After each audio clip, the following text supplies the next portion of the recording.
bonjour à tous et à toutes. Donc ce soir nous avons le plaisir d'accueillir Véronique Dufief, qui est donc originaire de Challans par sa mère, qui vit maintenant à Dijon, qui est mariée, qui a 2 enfants et qui donc est bipolaire depuis 25 ans. Voilà. Bah écoutez, bonsoir, merci de votre accueil. Alors la première question, Véronique, que je vais vous poser, c'est qu'est-ce que la bipolarité ? Comment est-ce que vous pourriez décrire ça ? Alors la bipolarité, c'est quelque chose dont tout le monde a un peu l'expérience de manière plus ou moins intense. Si je vous parle des hauts et des bas, vous voyez tout de suite ce que je veux dire. Alors pour les bipolaires, les hauts et les bas, c'est pas comme ça. Alors, j'ai dit comme ça, c'est pas comme des petites vagues qui ondulent doucement sous une petite brise, c'est des montagnes russes qui vont très haut, qui vont très bas. Donc, vous imaginez l'inconfort, déjà quand vous êtes mélancolique et que vous vous dites, c'est pas grave, je vais attendre que ça passe et puis que le beau temps revienne. Alors là, quand les périodes de dépression ou d'euphorie sont très saccadées et ressemble à un paysage non seulement vallonné mais presque fracturé, c'est très difficile à vivre parce que effectivement ça va avec une très grande instabilité intérieure, ce que les médecins ou les psychologues appellent une labilité des émotions. Labile, ça veut dire quelque chose qui change très facilement, très vite et très radicalement. Donc ça veut dire que quelqu'un qui est bipolaire, c'est quelqu'un qui est hypersensible, c'est quelqu'un qui va réagir soit en positif, soit en négatif, de manière très violente aux moindres sollicitations de la vie. Et donc, c'est une maladie qui a un caractère très spectaculaire, puisque il peut y avoir à la fois des périodes extrêmement longues de déprime, d'apathie, d'aboulie, où on a envie de rien, où on se traîne, où se lever le matin, c'est quasiment une ascension de l'Everest. Et puis, il va y avoir d'autres périodes d'euphorie, ce que moi j'appelle les hautes crêtes. Alors là, apparemment, tout va très bien. On a plein d'énergie pour faire des tas de choses. On fait des plans sur la comète pour les 40 ans à venir. On est prêt à aller au bout du monde et à emmener tout le monde avec soi. Le problème de l'euphorie, c'est qu'elle peut aussi basculer dans une manifestation extrêmement pathologique qu'on appelle, dans le cas des bipolaires, bouffée délirante. Ça veut dire qu'on peut aller quasiment dans le délire. Alors, le mot délire est peut-être pas forcément un mot qui recouvre une réalité psychiatrique pour le commun des mortels. Ça a un petit côté rigolo. C'est le délire, la foule en délire, ça évoque des choses positives. Le problème du délire chez les bipolaires, c'est que il y a une telle dépense d'énergie et il y a une telle détresse qui se cache derrière ce besoin de voir des signes partout que après, moi, toutes les bouffées délirantes que j'ai pu faire, j'en ai fait plusieurs, il me fallait toujours au moins 1 an pour me remettre sur mes pieds. Donc en fait, il y a des bipolaires qui aiment surfer sur cette vague-là, parce qu'on est à peu près aussi bien que si on avait fumé un joint, sauf qu'il n'y a pas de joint et qu'on sécrète tout seul les substances euphorisantes. Donc ça peut être grisant. On peut être aussi excessivement séduisant pendant ces périodes-là, ou en tout cas vraiment attirer le beau monde. Mais en fait, moi, je me suis rendu compte très très vite que c'était un grand danger, un grand péril et une fragilisation très coûteuse, puisque effectivement, il faut quasiment que toutes les saisons refassent un cycle complet avant qu'on puisse recommencer à vivre une vie à peu près paisible. Voilà, je ne sais pas si j'ai répondu à la question. Oui, pour le moment, c'est une première approche. On va peut-être compléter tout à l'heure. Oui. Et vous, dans le livre où vous décrivez justement un peu ce que j'ai oublié de dire, que donc vous êtes auteur de plusieurs livres, ce qui est quand même assez important, c'est d'où votre venue ici.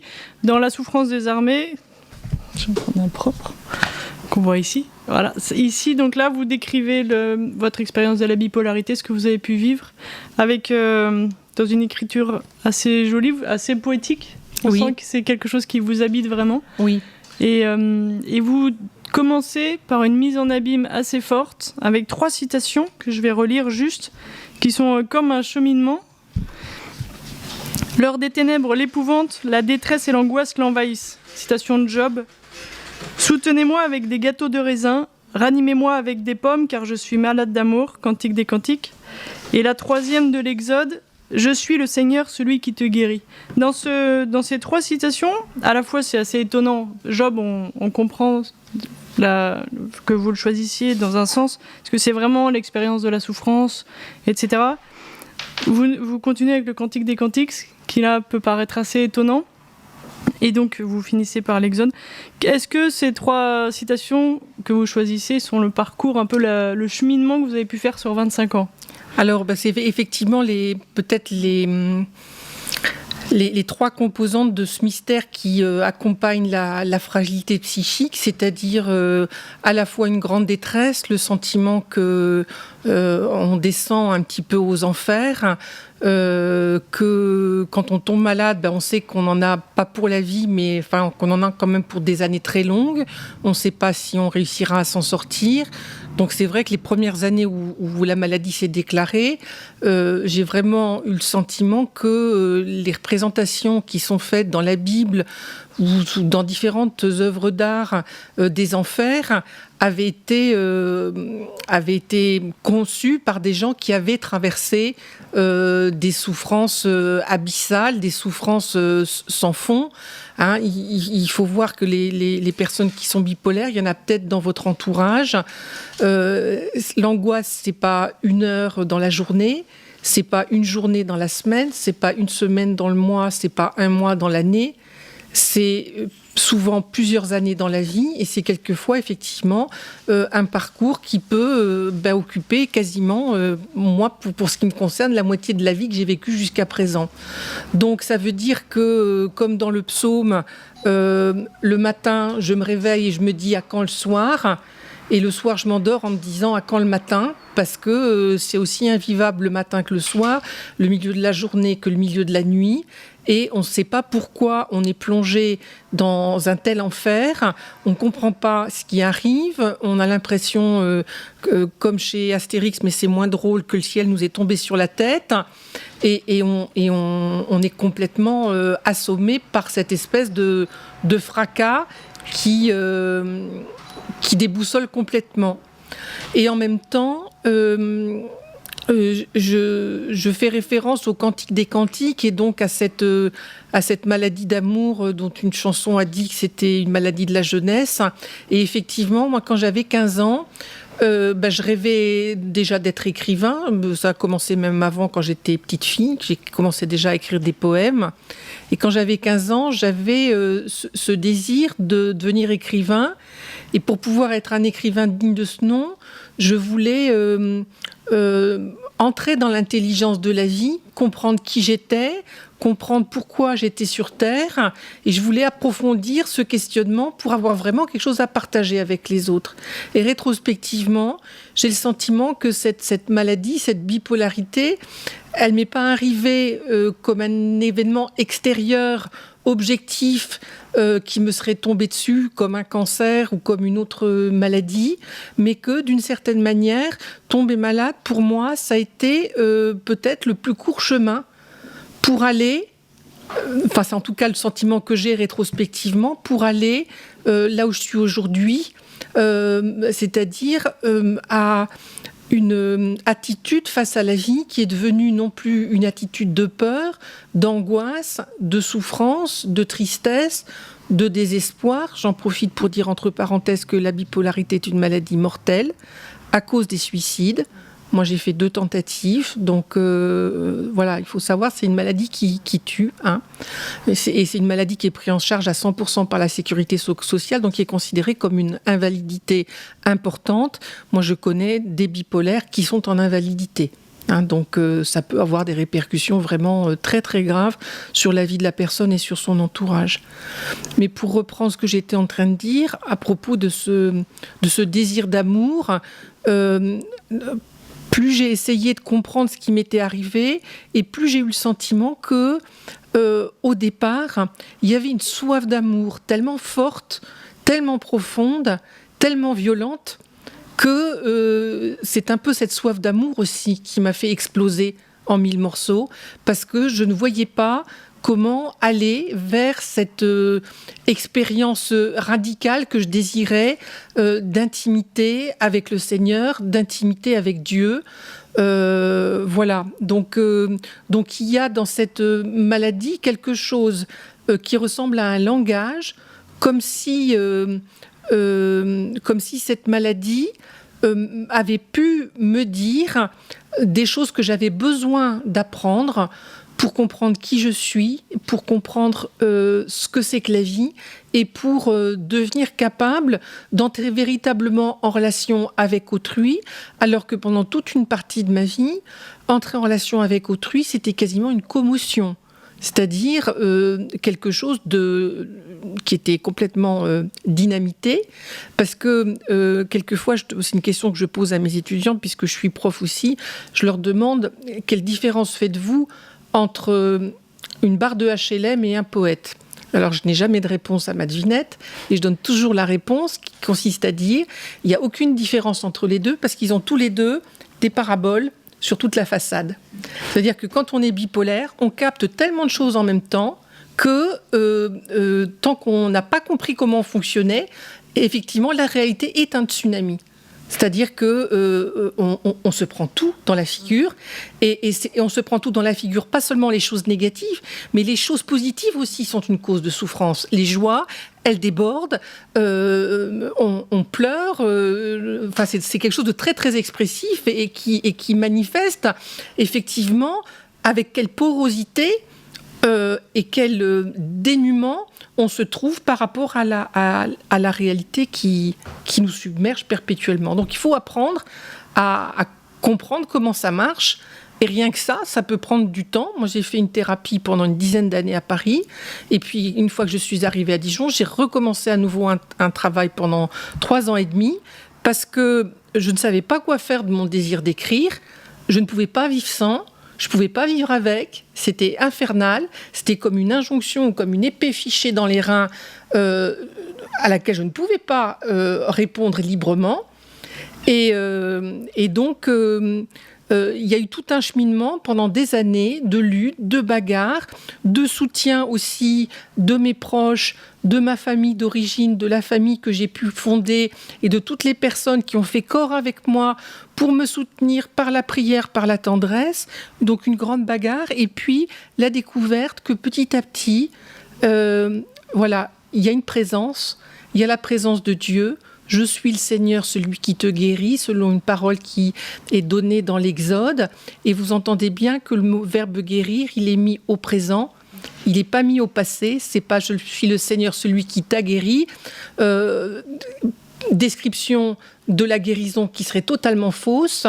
On n'est pas guéri du jour au lendemain. D'ailleurs, quand on est bipolaire, on l'est jusqu'à la fin de ses jours. Il y a seulement une stabilisation possible au bout de quelques temps qui permet de mener une vie vivable. Mais il y a l'idée aussi que quand on cherche le Seigneur, on n'a jamais fini de guérir des blessures de la vie et on peut continuer sur ce chemin à se laisser habiter de plus en plus par cette présence qu'on a désirée toute sa vie et à accueillir petit à petit la vie, à consentir à ce qu'elle apporte. Et ça, c'est un travail qu'on n'a jamais fini de faire, et c'est pas pour rien que ça s'appelle un travail, parce que le mot travail, on l'utilise aussi pour les femmes qui sont en train d'accoucher. Ce travail, c'est aussi un accouchement, c'est aussi un chemin vers la vie. Voilà, je ne sais pas si j'ai... Si, merci Véronique. Voilà. Et justement, dans une interview que vous avez donnée pour La Croix, vous disiez que guérir, c'est être capable de souffrance. C'est quand même assez contradictoire avec les théories qu'on a plutôt en vogue aujourd'hui. Est-ce que vous pourriez un peu Alors, expliciter ? il y a plusieurs choses qui sont un petit peu compliquées. Il y a d'abord le dolorisme dont on accuse souvent la foi chrétienne, cette espèce de complaisance masochiste à dire voilà, il faut souffrir ou il faut en baver pour arriver à quelque chose. Donc c'est pas du tout de ça qu'il est question, mais c'est peut-être une réflexion un peu provocante qui permet de réfléchir aux différents sens du mot souffrance en français. Bien sûr, il y a la souffrance synonyme de douleur, mais il y a aussi la souffrance comme lorsqu'on dit qu'un paquet ou qu'une lettre est restée en souffrance à la poste, n'a pas encore trouvé son destinataire. Et donc il y a l'idée, quand on dit que nous sommes des êtres en souffrance, ça veut dire que nous sommes des êtres de désir, nous sommes dans l'attente de quelque chose qui puisse vraiment combler notre cœur, qui puisse apaiser notre soif d'amour. Donc il y a cette idée que, quoi qu'on fasse, on est habité par le manque. Or, aussi étrange que ça puisse paraître, il y a beaucoup de gens qui souffrent et qui ignorent qu'ils sont en souffrance. On en voit tous les jours autour de nous, des gens qui vont pas bien, ça crève les yeux de tout le monde qui sont pas bien, et on a l'impression que eux, ils font tout ce qu'il faut pour faire comme si de rien n'était, et qui chantent à toute tête d'une manière extraordinairement stridente. Tout va très bien, madame la marquise. Alors on les voit boiteux, bancals, de traviole, ils font tout de travers, mais il y a qu'eux qui s'en aperçoivent pas. Et ça, moi, je suis passée aussi par une phase comme ça, où ne sachant pas comment me protéger contre cette espèce de raz-de-marée perpétuel, je me suis enfermée dans ce que j'appelle un bunker, dans une espèce de forteresse, jusqu'au jour où je me suis rendu compte que j'étais peut-être protégée de ce qui me blessait, mais que j'étais aussi privée de ce qui m'aurait donné la vie.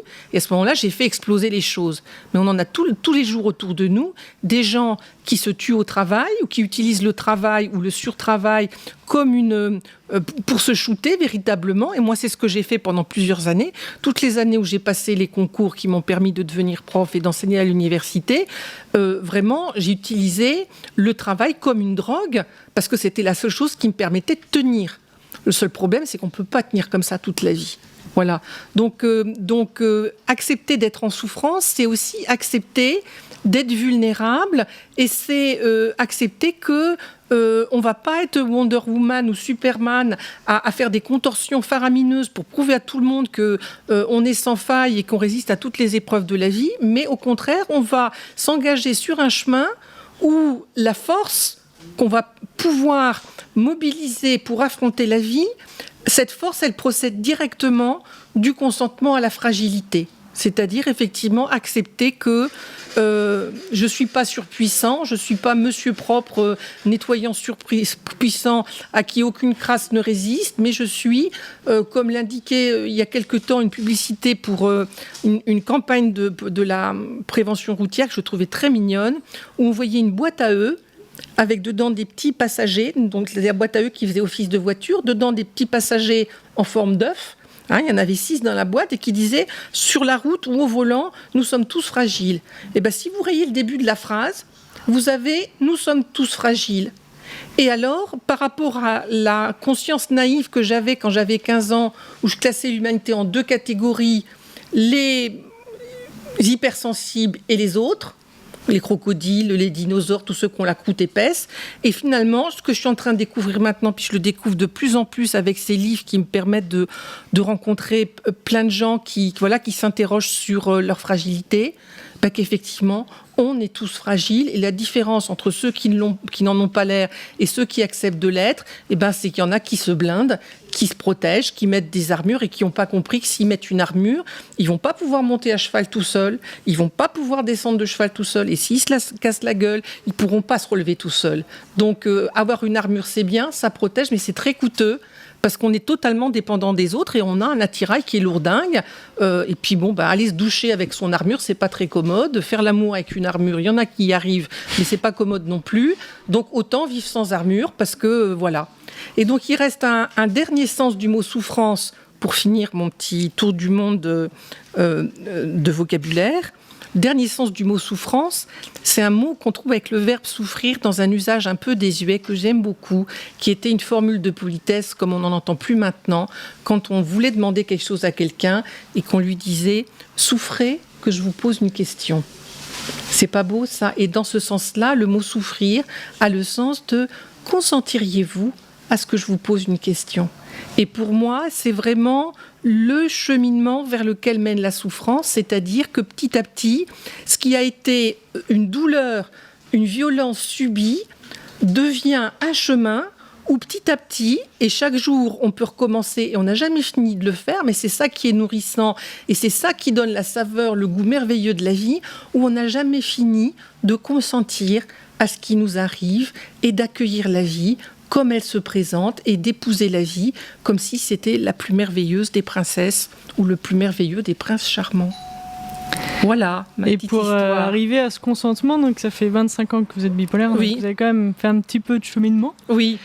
Et dans votre livre, ce qui est surprenant, c'est que vous dites que, en fait, le début un peu de votre cheminement, c'est que vous faites une prière et pim, 3 jours après, vous vous retrouvez à l'hôpital. Donc ça, c'est le début, donc c'est quand même assez abrupt comme réponse à une prière. On attendrait quelque chose d'un peu plus positif de la part de Dieu. Comment est-ce que vous relisez ça aujourd'hui ? Alors effectivement, quand j'ai commencé à aller franchement mal, ça faisait pas mal de temps que j'allais mal, mais comme je disais tout à l'heure, je m'en rendais pas compte ou je ne voulais pas l'admettre. Donc c'est un peu aussi la définition de la névrose. Hein. On souffre et on souffre un petit peu sans en avoir vraiment conscience, en étant un peu dédoublé par rapport à ce personnage qui souffre, comme si la souffrance était à distance et qu'elle ne nous concernait pas personnellement.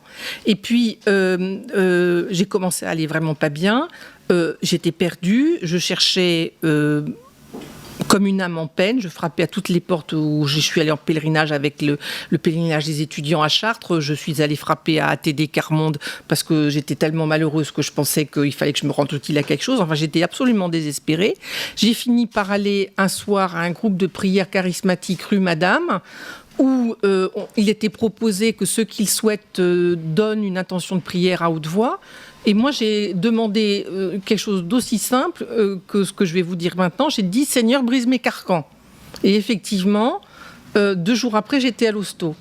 Alors, pendant un certain temps, j'ai mis du temps avant de comprendre ce qui s'était vraiment passé autour de cette demande, parce qu'au début, j'ai été vraiment en pétard contre les charismatiques en disant, quand on n'est pas bien ou quand on est borderline, c'est pas des endroits à fréquenter parce que l'ambiance est tellement fusionnelle et tellement symbiotique qu'effectivement, ça peut aider à décompresser et que c'est pas forcément souhaitable. Et puis petit à petit, je me suis dit, mais si, quand même, Véro, la prière, tu l'as faite ? Et elle a été exaucée. Et ça, pour moi, ça a vraiment été le premier pas vers la guérison, c'est-à-dire cette guérison qui consiste d'abord par un acte fort, qui consiste à dire, je ne peux pas continuer comme ça, je m'arrête, je tombe malade et je tombe amoureuse en même temps. Et j'accepte ce qui s'ensuit, c'est-à-dire que il peut me falloir plusieurs années, même peut-être la moitié de ma vie, peut-être même toute ma vie, pour me relever de cette espèce de catastrophe, d'effondrement. Voilà. Et alors, il y a eu effectivement toute une période de bagarre pendant laquelle, par tous les moyens, j'ai essayé de chercher ce qui pouvait m'aider à vivre. Donc, ça a commencé par apprendre à demander de l'aide. En général, demander de l'aide, on n'ose pas toujours, ou on compte sur ses propres forces. Donc un premier progrès, ça a été d'accepter que je pouvais demander de l'aide, que je pouvais appeler au secours, et que ça ne dérangeait pas forcément les gens, et que les personnes que je sollicitais pouvaient être heureuses aussi de partager avec moi ce questionnement sur qu'est-ce que ça veut dire de vivre ? Qu'est-ce que c'est que vivre ? Voilà.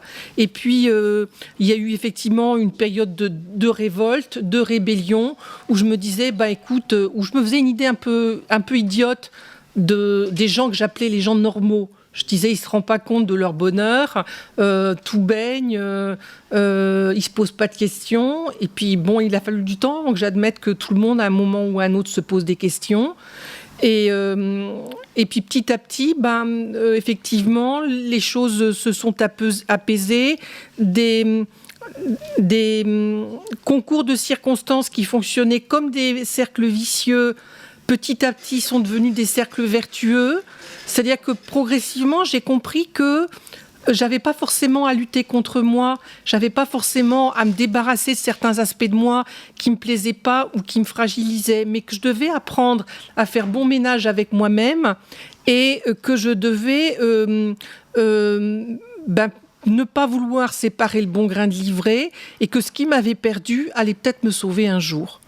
Et donc petit à petit, il y a eu un aplanissement qui s'est fait, un apaisement progressif, mais je crois qu'il y a pas mal de bipolaires qui se bagarrent énormément. Il y a une une lectrice qui est devenue une amie maintenant qui a 77 ans, Lily, la première fois qu'elle est venue à la maison, elle est venue avec un paquet comme ça de récits, de prospectus, de tout ce qu'elle avait fait pendant toute sa vie pour lutter contre la maladie. Donc il faut vraiment, c'est la bagarre, et puis l'agonie, en grec c'est le combat, l'agonie pour les bipolaires, c'est pas seulement la fin de la vie, c'est toute la vie.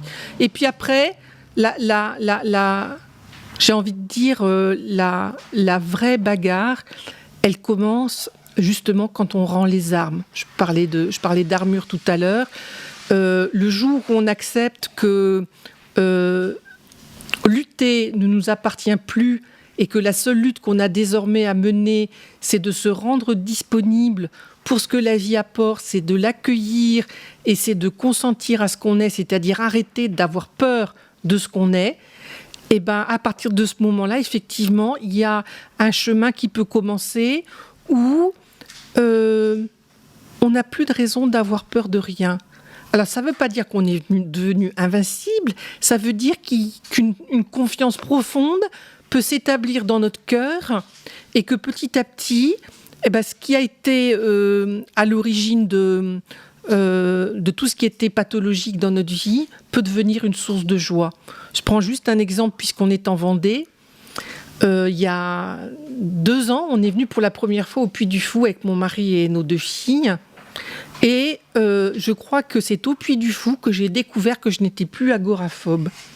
J'ai longtemps souffert d'agoraphobie, je ne pouvais pas aller faire mes courses le samedi, c'était impossible pour moi, ça me rendait malade. Une fois j'ai vu une manif, rien que de voir les manifestants, c'est-à-dire une foule envahir la rue, j'étais obligée de rentrer à toute allure à la maison parce que voilà, ça c'était pas supportable pour moi.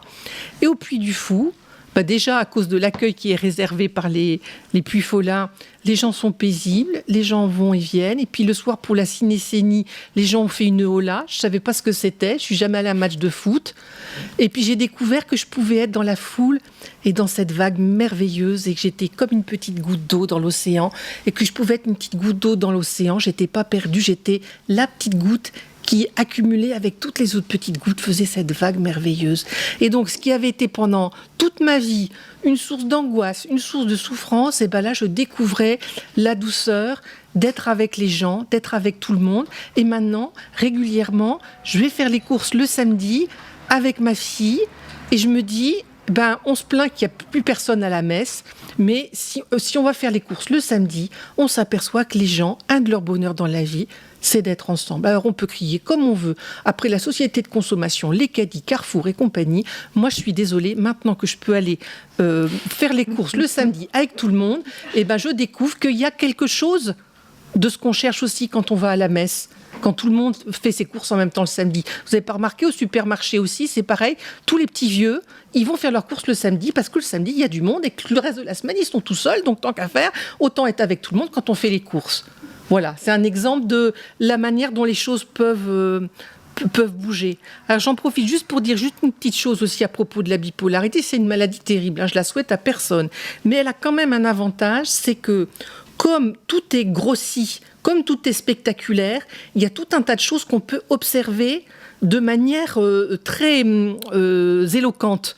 Alors que dans la vie ordinaire, quand on a un tempérament plus j'allais dire océanique, plus tempéré, on voit pas forcément les choses. Mais par exemple, juste un exemple, pendant des années, je suis restée tapie à la maison, je sortais très peu, si possible les jours où il y avait personne en ville. Et du jour au lendemain, quand j'ai commencé à aller mieux, je ne pouvais pas mettre les pieds dans les rues de Dijon sans rencontrer quelqu'un que je connaissais. Alors, ça a été tellement flagrant que j'ai absolument pas pu mettre ça sur le dos de Dijon. C'est pas Dijon qui avait changé. Et c'est simplement que j'avais plus besoin de sortir dans ma bulle, protégée, enfermée dans mes pensées. Hop, je pouvais sortir comme ça, toute ouverte, toute poreuse, que c'est comme les satellites, ou comme les fusées là, qui ouvrent un petit peu leurs ailes. Et puis, j'avais plus peur de rencontrer les gens. Au contraire, pour moi, c'était un réconfort dans la journée. Je pouvais prendre appui sur ces rencontres. On échange un petit mot, on se donne du courage, on se donne un petit peu de joie. Et en avant nous autres pour la fin de la journée. Et vous le dites souvent dans votre livre, justement, la place de l'autre et l'importance de cet accompagnement que vous avez pu avoir apparemment aussi avec les personnes âgées. Oui. Dans un deuxième ouvrage, là, que je présente sans post-it, ici, dans Bonjour Vieillesse, où là, vous faites des portraits, en fait, de personnes âgées. Et on sent que que vous avez rencontré toute ma vie, maintenant, toute votre vie. Il y a des tantes, une grand-mère, une voisine, des personnes de passage, des amis, etc. Et vous en faites des portraits avec beaucoup de tendresse et beaucoup d'humour. Et on sent justement, à travers ces différentes rencontres, à quel point à la fois ce sont des personnes qui vous ont accompagné, on sent, dans la maladie, comme cette personne qui est votre première fan, qui a lu tous vos écrits et qui va vous soutenir dans ce rôle d'écrivain que vous avez mis du temps à éclore, assumer. Oui. Et puis d'autres bipolaires que vous avez rencontrés. Mais qu'est-ce que vous avez voulu dire vraiment dans cet ouvrage ? Pourquoi un ouvrage sur la vieillesse ? Alors, il y a 3 raisons toutes simples. D'abord, parce que je suis très malheureuse du sort qu'on réserve aux vieux dans notre monde. Les débats récents sur l'euthanasie m'ont beaucoup touchée, beaucoup atteinte. Donc, ça a été un peu le déclencheur. Les raisons profondes, c'est que il y en a 2. La première, c'est que j'ai vraiment eu le sentiment, à cause des caractéristiques de la bipolarité, de faire une expérience un peu anticipée de la vieillesse, de sentir que les forces s'en vont, qu'on n'a le goût à rien, qu'on est un peu surnuméraire et qu'on n'a plus sa place parmi les autres. Et puis aussi, ce qui s'est passé pour moi, c'est que pendant toute la période où j'allais vraiment pas bien, les amis de mon âge ont rempli leur office, m'ont beaucoup aidé. Ma famille aussi m'a beaucoup aidé. Mais j'ai trouvé auprès de mes amis qui étaient en âge qui auraient pu être mes parents ou mes grands-parents, j'ai trouvé une douceur, une tranquillité, une disponibilité. Elles avaient leur vie derrière elles. La seule chose qui leur restait à faire maintenant, c'est d'être là, d'être bienveillantes, de prendre leur temps, d'être dans cette douceur extraordinaire. On n'a pas besoin de faire des choses pour prouver quoi que ce soit. Et j'avais mon amie Hélène, je ne sais pas comment je l'appelle dans le livre, je ne sais plus, parce que j'ai donné des noms d'emprunt à tout le monde pour préserver la dignité de chacun. Quand j'allais chez elle, elle me disait, mais écoute Véro, quand tu viens, on n'est pas obligé de causer, on n'a pas un rôle social à tenir, on n'a même pas un rôle d'ami à tenir. Quand tu viens là, t'es fatigué, si tu veux, tu vas dans la chambre du fond de l'appartement, tu te reposes, tu sais que je suis là, t'es mieux que si t'étais restée toute seule dans ta maison à te morfondre, et puis tu reviens quand tu veux. Voilà. J'ai jamais dormi, du coup c'est vrai, parce que j'étais beaucoup trop anxieuse à l'époque, mais quand j'allais pas bien, mon mari me disait, écoute, va voir Hélène, tu reviendras toujours mieux que quand tu es partie. Et c'était vrai. Hélène, elle me faisait du bien. Et donc une chose qui me révolte profondément, et c'est aussi pour ça qu'il y a deux veines, une veine de tendresse et de douceur dans le livre, et puis une veine de, je monte au créneau pour dire ce que je pense, parce que vraiment il y en a marre d'ostraciser les vieux qu'on met dans des maisons de retraite à la périphérie des villes et qu'on voit plus du tout avec nous, qui partagent plus notre vie de tous les jours. C'est que les personnes âgées, c'est pas seulement qu'elles peuvent prier parce qu'elles ont du temps si elles sont croyantes, c'est qu'elles peuvent faire un bien fou. Elle peut faire un bien fou, et pourquoi est-ce qu'on se priverait du bonheur d'être ensemble et du bonheur de partager ce qu'on a de meilleur à partager. Et dans une société où il faut toujours avoir fait les choses avant de les avoir commencées, où il faut surtout pas respecter les limites de vitesse pour faire ce qu'on a à faire, parce qu'au boulot, il faut les avoir finis pour avant-hier, et les personnes âgées, elles sont là et elles nous disent « Et pourquoi on prendrait pas notre temps ?» Et pourquoi on redécouvrirait pas tous ensemble que la seule chose de vraiment importante qu'on a à faire sur Terre, c'est d'être là, d'être les uns avec les autres, c'est d'être là. Et quelquefois, quand je dis ça, il y a des gens qui tiltent, et puis il y en a d'autres qui disent c'est bien joli d'être là, mais qu'est-ce qu'on fait ? Alors, dans ce cas-là, j'invite tout le monde à mettre les choses à l'envers. Observez ce qui se passe quand on n'y est pas. Loup y es-tu, m'entends-tu, hein? Et ben, le loup est dans le bois et la sauvagerie nous retombe dessus. Parce que quand les parents sont au téléphone et s'occupent pas des gosses qui sont en train de foutre le bazar dans le train et d'emmerder tout le wagon, hein, et ben là, c'est un exemple typique où rien ne va plus et où on n'est pas accueillant les uns vis-à-vis des autres et où tout le monde se rend insupportable. Les parents, parce qu'ils sont au téléphone, ils n'y sont pas. Les enfants, parce qu'ils sont insupportables et qu'ils réclament une fessée qu'on ne veut pas leur donner. Et le reste du wagon qui n'ose rien dire. Parce que maintenant, je ne sais pas si vous avez remarqué, mais quand il y a un trublion quelque part, quelqu'un qui fout le bazar et qu'une autre personne se permet de demander un petit peu de paix et de tranquillité, c'est toujours la personne qui demande la paix qu'on engueule. Vous n'avez pas remarqué ça ? Toujours la personne qui demande à ce qu'il y ait un petit peu de respect et un petit peu de silence et un petit peu de calme, qu'on évacue comme la personne dérangeante. Voilà, donc je trouve que on a besoin de vivre les uns avec les autres et on a besoin de vivre les uns avec les autres jusqu'à la fin, jusqu'au bout.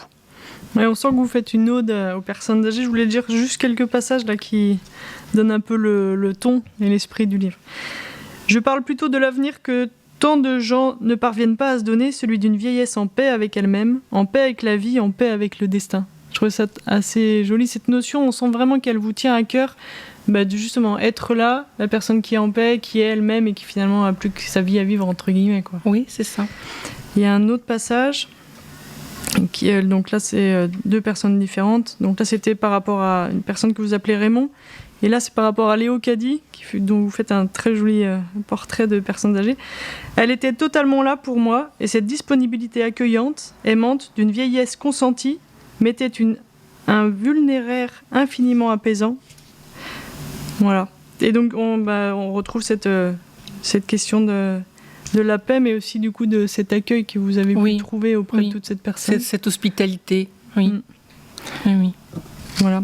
Et alors, une remarque aussi que je me faisais, donc vous commencez la souffrance des armées avec un abîme, on rentre directement dans une sorte de combat spirituel où justement l'écriture est quelque chose de difficile et où vous parlez de crise mystique, entre guillemets, où vous dites mais en fait c'est difficile et ça sera sans doute toujours difficile de ne pas se prendre pour le sauveur du monde. Donc là, on rentre directement dans quelque chose où on sent à la fois que vous avez une spiritualité forte que vous avez envie de vivre et en même temps cette lutte qui reste quand même un peu présente, même si aujourd'hui, vous savez, vous êtes plus rentré dans la vie, entre guillemets. Oui. Et vous terminez, je ne sais pas si vous avez noté, les derniers mots que vous donnez dans le deuxième, dans Bonjour vieillesse.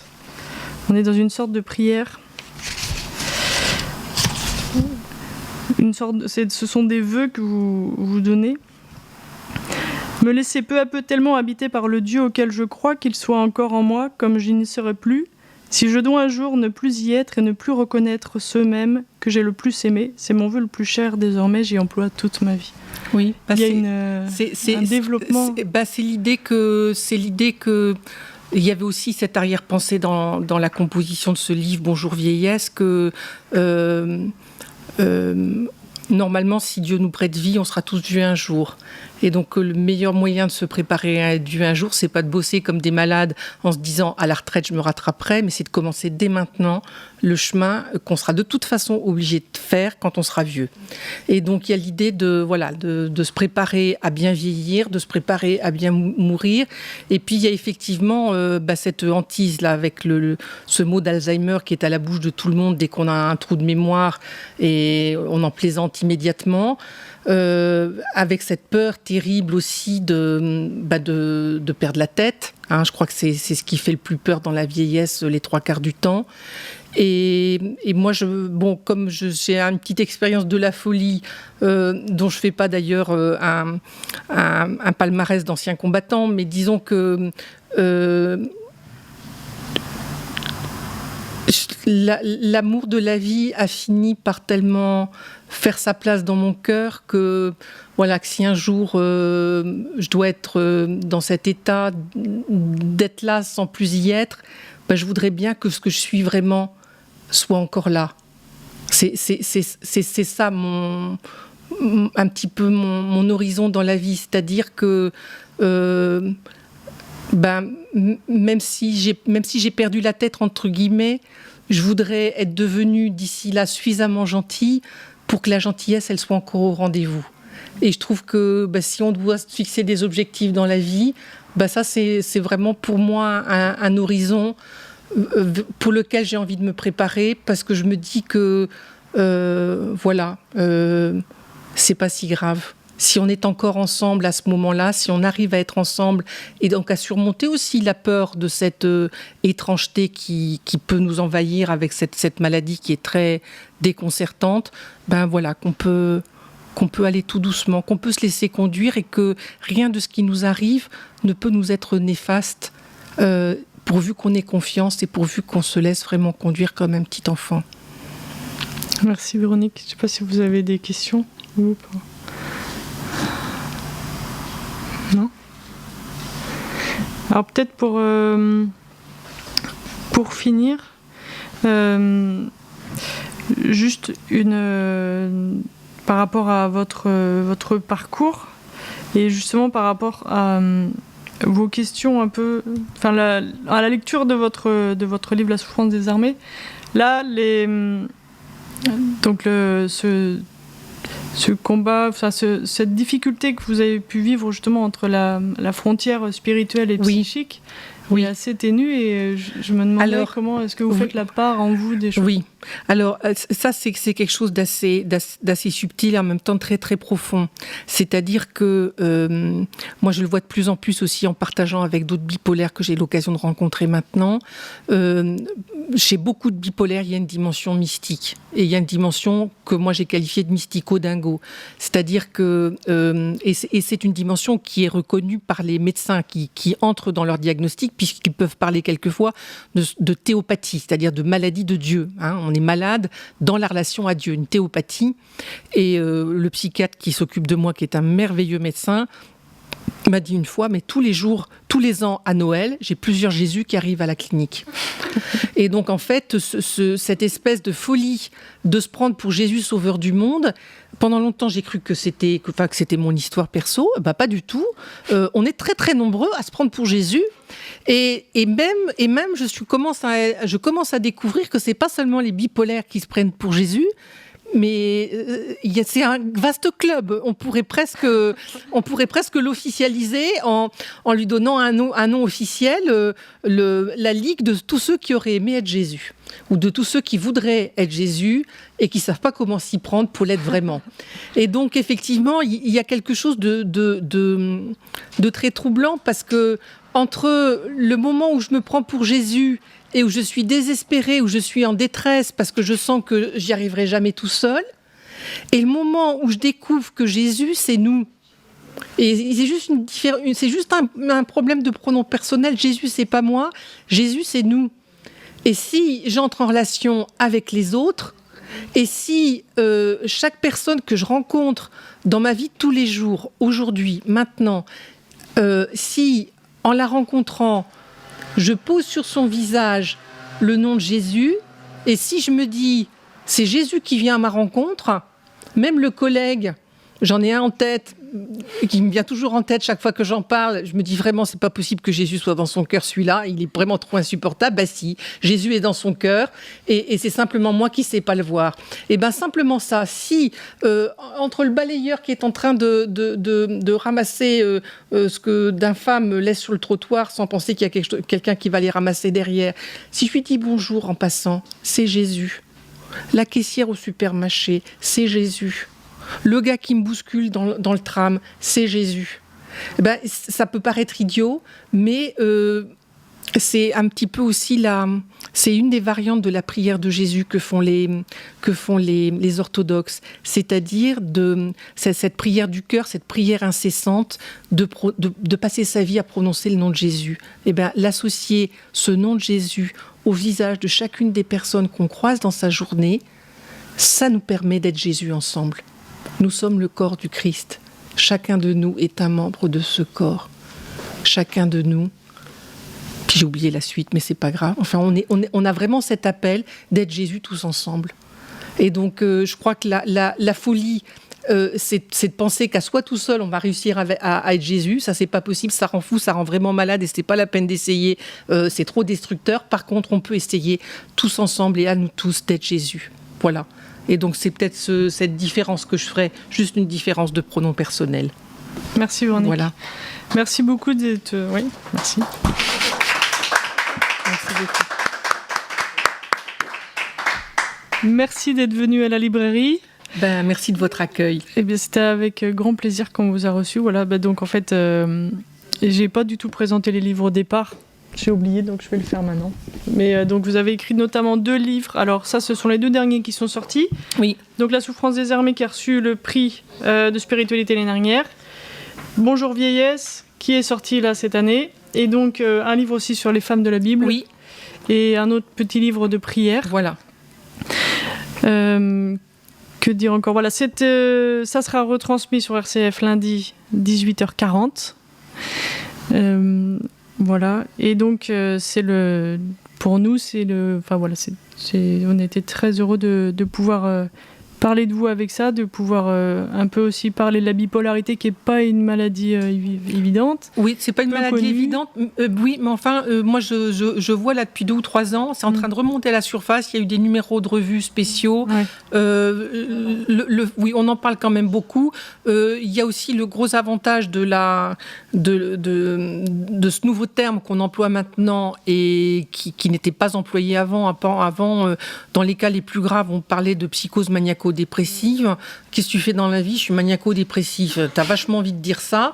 Donc, déjà, bipolaire, c'est quand même un peu plus agréable à porter. Ça pourrait même devenir, par certains, quelquefois, une maladie un peu à la mode. Hein, ça fait chic, puis on est tous plus ou moins bipolaires. Moi, je veux bien échanger mes hauts et mes bas contre ceux de tout le monde. Hein. Ça, j'échange tout de suite sans problème. Bon, c'est une maladie dont on commence à parler et c'est important parce que tout ce qui relève de tout ce qu'on appelait autrefois les maladies mentales, il y a quand même encore de gros tabous. C'est des maladies qui ont été longtemps invisibles. Hein. Donc, quand vous êtes malade de ce genre de choses, vous avez du mal à en parler. Vous ne pouvez pas en parler parce que les gens sont pas... Le terrain n'est pas préparé pour que les gens puissent en entendre parler dans votre milieu de travail. Donc, moi, il y a eu une période où je me disais, moi, si j'avais eu le choix, j'aurais préféré un bon cancer. Au moins, j'aurais pu m'en plaindre. Alors que là, il faut se bagarrer, et il faut se bagarrer incognito. Donc ça fait un peu double tarif, quoi. Donc c'est bien qu'on en parle, c'est bien que ce soit connu, et puis c'est bien aussi effectivement que ce soit connu parce que c'est une maladie qui a un retentissement très important sur l'environnement immédiat. Et toutes les associations d'aide aux bipolaires sont des associations d'aide aux bipolaires et à leurs proches. Parce que les proches ont besoin de connaître la pathologie pour accompagner la personne et puis pour encaisser tous les dégâts collatéraux qui ne manquent pas de se présenter. C'est une maladie très violente et très destructrice. Oui. Et est-ce que nous savons comment elle se déclenche, cette maladie ? Est-ce qu'il y a des... Alors, Est-ce que nous savons comment elle se déclenche la maladie ? Alors, il y a plusieurs choses à dire là-dessus. La première, c'est que c'est une maladie qui est longue et difficile à diagnostiquer. J'ai lu dans une revue qu'il faut environ une dizaine d'années pour poser le diagnostic. Là, ça va peut-être s'arranger à partir de maintenant, mais comme c'est une maladie psychique, il y a une telle intrication entre le comportement et la fragilité que, avant d'avoir démêlé les deux, il peut se passer du temps avec pas mal d'effets négatifs. Donc ça, c'est une chose. Je crois pouvoir résumer correctement les choses en disant que il y a une part héréditaire. Moi, il y a des antécédents de neurasthénie, de dépression, de suicide des deux côtés, du côté de mon père et du côté de ma mère. Donc, dans ma famille, quand on tombe malade, on tombe souvent malade nerveusement. Hein, donc, il y a une prédisposition, mais c'est pas non plus une fatalité. Après, il peut y avoir des facteurs liés à l'histoire personnelle du sujet, de la personne malade. Donc moi, j'ai mis 10 ans de ma vie à essayer de reconstituer ce qui m'était arrivé. Donc pendant longtemps, j'ai cru que j'avais été la victime d'un infâme salopard et que j'avais fait un blackout sur un traumatisme qui me serait arrivé, puis qu'après j'aurais mis comme barbe bleue dans le cabinet noir. Et puis pas du tout. Et en réalité, le résultat des courses au bout de 10 ans de travail, pendant lequel j'ai pu aussi grandir un petit peu et mûrir, c'est que vraisemblablement, mais c'est pas la seule cause. Quand j'étais bébé, j'ai vécu, alors que j'avais pas encore le langage pour apprivoiser ce que j'éprouvais, mais j'ai vécu les soins que me donnait ma maman avec une telle intensité que ça a pris quasiment dans la perception subjective que j'en ai eue, l'envergure d'un viol. C'est-à-dire que voilà, j'ai été tellement fusionnelle avec ma mère que ça a été intolérable, et que ça a été intolérable comme si la barrière de l'inceste avait été franchie alors que ce n'était pas le cas. Donc il peut y avoir des éléments de ce genre qui peuvent varier d'un sujet à l'autre. Et puis moi, quand j'ai eu terminé l'analyse, je me suis rendu compte que j'avais fait tout ce que je pouvais en la matière, mais que je pouvais continuer d'avancer. Et c'est là que j'ai vraiment découvert la part spirituelle de la guérison, c'est-à-dire que pendant longtemps, j'aurais envoyé tout le monde chez le psychanalyste en disant ils sont tous malades, ils ne se rendent pas compte, mais allez vous faire soigner. Et puis après, je me suis dit quand même, non, l'analyse, c'est pas pour tout le monde. Il faut une aptitude à verbaliser, il faut une certaine forme d'intelligence ou de sensibilité. Puis c'est long, puis c'est coûteux, donc c'est pas à la portée de tout le monde. Et puis ce que j'ai fini par découvrir, j'aurais pu m'en rendre compte plus tôt, c'est qu'il y a quelque chose de plus démocratique que la démocratie, c'est l'évangile, et que en se confiant au Seigneur, on peut, sur le chemin de la guérison, faire des projets qui ne coûtent pas le prix d'une thérapie, et qu'il y a vraiment, sur ce plan-là, une avancée, des progrès qu'on peut faire. Et en réalité, moi, je pense que la médecine a beaucoup à apprendre de la démarche spirituelle, qui est une démarche de guérison, qui qu'on soit, et même si on n'est pas étiqueté malade pour la Sécu. Mais ça remplacera jamais. Enfin, je veux dire, ça se complète avec une thérapie. Ça se complète.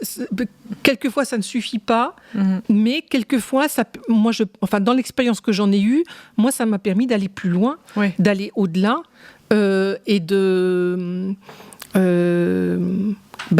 trouver un chemin de traverse dont j'ai le sentiment qu'il est vraiment ouvert pour tout le monde. Voilà, c'est un petit peu ce sentiment que j'ai, que y a un chemin. Il y a un chemin et il gagne à être connu. Oui, mais parce qu'il peut y avoir un petit travers catho en se disant Jésus va tout guérir, je vais surtout pas avoir un thérapeute, ça sert à rien. Bien sûr, si c'est une fuite en avant ou si c'est une manière de se voiler la face, c'est pas la peine. Par contre, si vraiment on a fait éventuellement avec l'aide d'un thérapeute le travail de ménage intérieur préalable indispensable, c'est vrai que ce soit pendant la thérapie dans laquelle on s'est engagé ou après, ou les deux, voilà, c'est quelque chose d'important et qui peut permettre de vraiment sortir du cercle infernal de la répétition indéfinie de la souffrance, quoi. Voilà. Pensez-vous qu'il soit... parce que j'ai un ami, le diagnostic a été posé, il avait près de 50 ans. Donc il a vécu avant, dans ces phases comme ça terribles. Et pensez-vous qu'il soit possible de vivre comme ça pendant 50 ans sans qu'un diagnostic soit posé alors qu'il a fait des tentatives de suicide, des choses comme ça? Pensez-vous qu'il soit donc possible, je répète juste la question, pensez-vous qu'il soit possible de vivre pendant 50 ans sans poser de diagnostic? C'est bien ça ta question? Oui, malheureusement c'est monnaie courante. Moi j'ai un de mes amis, un des lecteurs qui est devenu un ami, qui a été diagnostiqué bipolaire l'année dernière et qui a mon âge. Donc effectivement, c'est tout le problème des maladies psychiques, c'est que le diagnostic est très difficile à poser, et il est d'autant plus que si l'entourage n'est pas averti. Moi, j'ai eu la chance de tomber malade quand j'avais 25 ans. Je suis tombée malade alors que j'étais élève à l'École normale supérieure de Fontenay, où ce genre de choses arrive régulièrement parce que la bipolarité va quelquefois avec une intelligence et une sensibilité qui peuvent faire qu'on ait des sujets brillants. Et donc la directrice de l'école, quand elle a vu ce qui se passait, elle m'a dit: Véronique, je vous envoie voir quelqu'un qui a l'habitude de ce que vous êtes en train de traverser, qui va pouvoir vous aider. J'aurais été étudiante lambda en dehors de cette école, je serais peut-être encore dans la nature. Donc ça, c'est difficile, et c'est aussi pour ça qu'il est important que la maladie soit connue, de manière à ce que les familles puissent être alertées, puissent être vigilantes et se dire « Ah, est-ce qu'il n'y a pas quelque chose de ce côté-là ?» Et puis, il y a aussi le très gros problème de tous les bipolaires qui ne veulent pas l'être, qui sont dans le déni de la maladie, qui refusent d'admettre qu'ils sont malades. Ça, c'est vraiment un drame. C'est un drame. Moi, une de mes meilleures amies, son frère est bipolaire. Il n'a jamais voulu admettre son état. Il ne prend pas de médicaments. Il est à la charge de ses parents. Il a bientôt 50 ans. Il sera à la charge de ses parents jusqu'à la fin. Donc c'est une maladie qui est vraiment difficile parce que aussi l'entourage est mis à rude épreuve. Donc quelquefois l'entourage déclare forfait. Il dit écoute, tu te démerdes tout seul, c'est pas possible. On peut pas t'accompagner en encaissant des coups à longueur de journée, c'est pas possible. Sans compter quelquefois les problèmes financiers, parce que dans les épisodes délirants, ce qu'on appelle les épisodes maniaques, il peut y avoir aussi des folies dépensières. Moi, je suis allée faire un voyage au Québec l'année qui a suivi ma sortie de l'hôpital. J'ai dépensé en un mois de salaire, en un mois de temps, au Québec, l'équivalent d'un an de salaire. Quand même. Alors, j'ai un papa adorable qui a essuyé la dette. On a fait un petit contrat pour rembourser. Bon, j'ai jamais tout remboursé, évidemment. Mais j'ai confondu ma carte avec une baguette magique. J'entrais dans tous les magasins. Dès que je voyais un truc, une vraie pie, dès que je voyais un truc qui brille, j'entrais, je dis je le veux. Je suis revenue, j'ai rapporté. Je suis arrivée à l'aéroport avec 17 sacs et valises. Parce qu'entre-temps, j'ai racheté des valises pour mettre tout ce que j'avais acheté. Donc je me suis acheté une robe du soir, je me suis acheté une douzaine de chapeaux, une quinzaine de chaussures, dont des chaussures en fausse panthère. Je me suis acheté de la lingerie de luxe, des collants pour mettre en valeur mes jambes, alors que pendant des années, je m'étais comportée comme une petite fille sage qui a reçu une bonne éducation catholique et a été cheftaine et qui n'ose pas montrer ses jambes. Alors là, j'ai montré mes jambes. Voilà. Donc, vous imaginez, donc ça a un côté drôle. Chaque fois que je raconte cette histoire, tout le monde est plié. N'empêche que je reviens à ce que je disais au début. Épisode délirant. Il m'a fallu 1 an pour m'en remettre. Donc, alors c'est effectivement le côté extravagant. Il y a eu quelques années un film avec Richard Gere. Qui décrivait ce côté effectivement très fantasque, très exubérant. Il y a beaucoup de bipolaires qui sont extrêmement créatifs. Voilà, donc il y a un côté grandiose. Les bipolaires, on aime le grandiose, donc voilà, ça a quelque chose de fascinant. Mais bonjour les dégâts. Donc c'est problématique. Moi, je pense qu'une des raisons pour lesquelles je m'en sors bien maintenant, c'est aussi que je suis tombée malade jeune. Ça a été une chance énorme dans ma vie parce que à la fois ça m'a permis de faire des choses belles, intéressantes, gratifiantes. Alors que quand on tombe malade à la cinquantaine ou à la soixantaine, c'est pas évident. Et puis on n'a pas la même énergie pour affronter la difficulté. Et j'en profite aussi pour dire quelque chose d'important, c'est que il n'y a pas seulement un nouveau nom qui a été donné à la maladie, il y a aussi une évolution des diagnostics. C'est-à-dire que pendant très longtemps, des personnes qui étaient diagnostiquées dépressives chroniques sont maintenant diagnostiquées bipolaires avec seulement des phases basses. Voilà, donc il y a vraiment eu aussi un progrès du point de vue de l'appréhension scientifique de la maladie. Mais est-ce que c'est nécessaire que ça aille jusque-là ? Parce que est-ce que le dépressif chronique, parce qu'il n'y a pas forcément les phases... Il n'y a pas les phases hautes, mais si vous voulez maintenant, des gens qui étaient diagnostiqués dépressifs chroniques autrefois et qui ont donné que des antidépresseurs, maintenant leur traitement n'est plus le même, parce qu'ils diagnostiqués bipolaires avec seulement des phases basses, ils ont aussi des médicaments, comme moi j'en prends, qui sont des antipsychotiques, qui sont des neuroleptiques, et qu'ils n'avaient pas avant. Moi, j'ai l'exemple aussi d'une personne dans la famille de ma belle-sœur qui était considérée dépressive chronique, qui a été diagnostiquée bipolaire il n'y a pas très longtemps et qui maintenant a une nouvelle pharmacopée. Elle a plus le même traitement qu'avant. Donc ça change aussi la manière de soigner la maladie. Mais est-ce que c'est nécessaire d'en arriver jusque-là dans le traitement chimique ? Est-ce que c'est nécessaire ? Parce que ça me semble très important. C'est comme si on passait une marche supérieur, est-ce que c'est vraiment... Est-ce qu'il n'y a pas un abus ou est-ce qu'il... Voilà. Enfin, moi, est-ce que c'est nécessaire d'aller jusqu'à là dans le traitement, dans le traitement thérapeutique, chimique, oui. médical. Dans le traitement médical? Alors, c'est une des grosses difficultés. C'est-à-dire que le danger maintenant, comme on parle beaucoup de bipolarité, c'est que les médecins tombent dans la facilité de diagnostiquer bipolaire. Le premier venu, j'ai une de mes très bonnes amies qui a une 60aine d'années, qui a eu le grand courage de réclamer une hospitalisation. Ah ben, le jour où elle est arrivée, hop, bipolaire, traitement à la clé. Et là, elle est en train de me dire, non, écoute, non, ça va pas, moi, je vais arrêter les médicaments. Alors, c'est pareil, moi, pendant très longtemps, je pensais que les bipolaires qui prenaient pas de médicaments étaient des vilains enfants passage, et que moi, je faisais exactement ce que me disaient les médecins.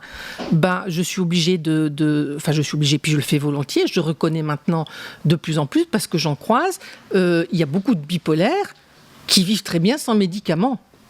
Alors, les médecins ont tendance à dire, non, il faut faire ce qu'on vous dit. Mais alors soit c'est qu'ils ont été diagnostiqués bipolaires et qu'ils ne le sont pas, soit qu'ils se sont stabilisés et qu'ils n'en ont plus vraiment besoin. Enfin, on est quand même dans le flou et tous les médecins ne sont pas d'accord. Et enfin, il y a tous les cas de figure. C'est-à-dire, il y a le cas de figure des gens qui vont vraiment avoir besoin de ce complément ou de ces autres médicaments et qui vont être mieux soignés en étant soignés comme bipolaires avec seulement des phases basses que quand ils étaient seulement dépressifs. Il y a des gens sur lesquels le diagnostic ne va pas être correct. Il y a des gens qui vont décider que je considère que je me fie d'abord à ce que je ressens et à ce que je désire, et qui vont prendre des libertés par rapport au traitement ou au diagnostic donné par le médecin, et qui l'assument, et il y en a qui l'assument très bien. Ça, c'est un discours que certains médecins ne veulent pas entendre, mais c'est vraiment très compliqué. Très compliqué, parce que c'est pareil, quelqu'un qui est cardiaque, il va jamais se poser la question, j'arrête les médicaments, sinon tout le monde va penser que je suis drogué, que je suis addict aux médicaments. Enfin, vous voyez, il y a tout un tas d'ajustages, et je connais aussi des bipolaires pour qui c'est vraiment un problème de prendre une substance chimique, et je leur dis, tu serais cardiaque, tu ne te poserais pas la question, le médicament, tu le prendrais.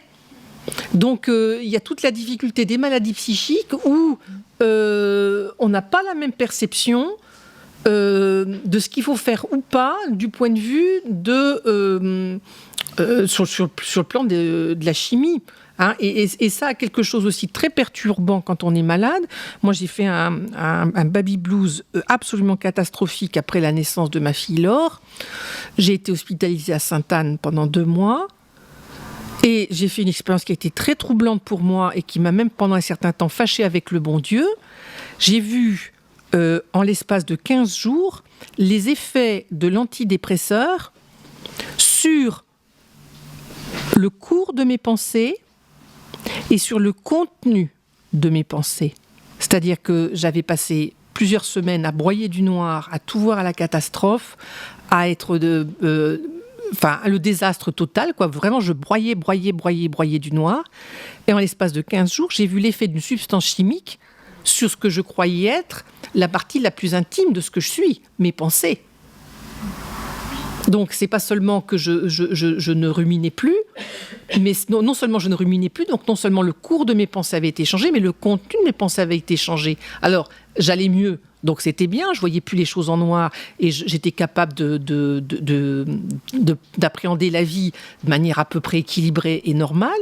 N'empêche que constater sur soi, vous voyez un petit peu l'expérience, je vous assure, c'est très très dérangeant.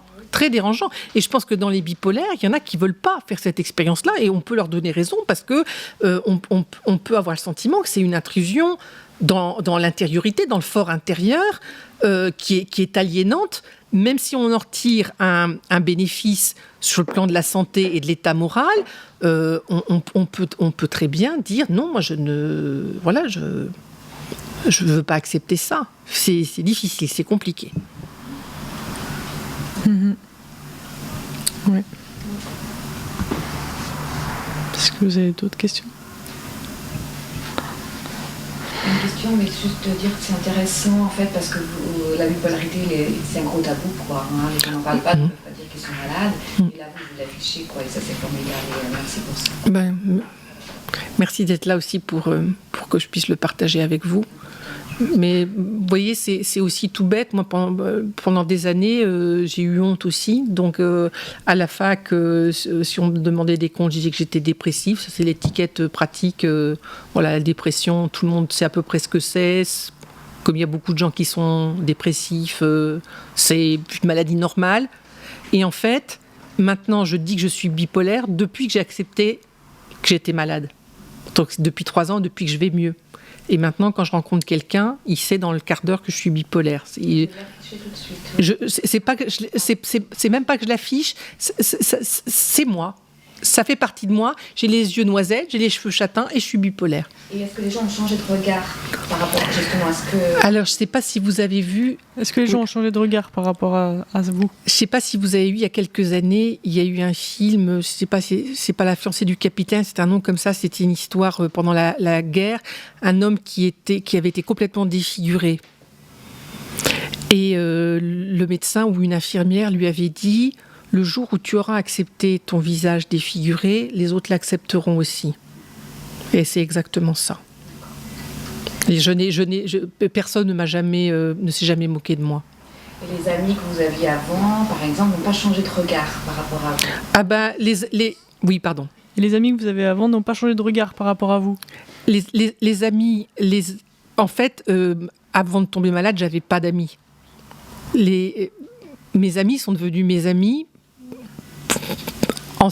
alors que j'étais bipolaire. Vous voulez dire avant de tomber malade, après cette prière d'être tombé, oui, c'est ça. Rentré à l'hosto. Oui, c'est ça. C'est-à-dire que pendant toutes les années où je me suis enfermée dans mon bunker, j'avais pas d'amis, je bossais et je me maintenais la tête hors de l'eau avec le boulot.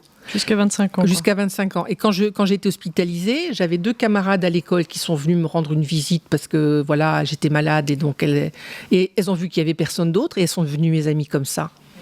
Donc mes amis, ils le savent depuis le début.